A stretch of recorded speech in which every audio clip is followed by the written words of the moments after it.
Bismillahirrahmanirrahim. Değerli dostlar, bir mütaliə edirdim. Təqvanın təsiri və onun bərəkəti. Gözəl bir ayə çıxdı qarşıma. Bəqərə surəsinin 103-cü ayəsi. İstərdim onu sizinlə bölüşüm. وَلَوْ أَنَّهُمْ آمَنُوا وَاتَّقَوْا لَمَثُوبَةٌ مِّنْ عِنْدِ اللّٰهِ خَيْرٌ لَوْ كَانُوا يَعْلَمُونَ.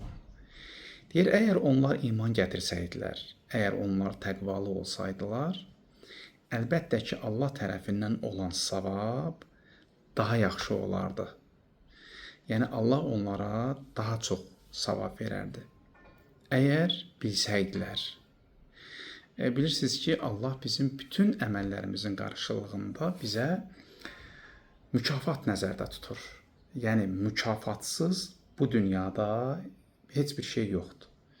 Əgər biz yaxşı işlər görəriksə, daha yaxşısını görəriksə, Allah daha çoxlu savab verir və əgər pis işlər görəriksə, təbii ki, onun mücazatı var və pis işlər müqabilində əlbəttə tövbə var. Allah deyir ki, onu bağışlada bilərsiniz.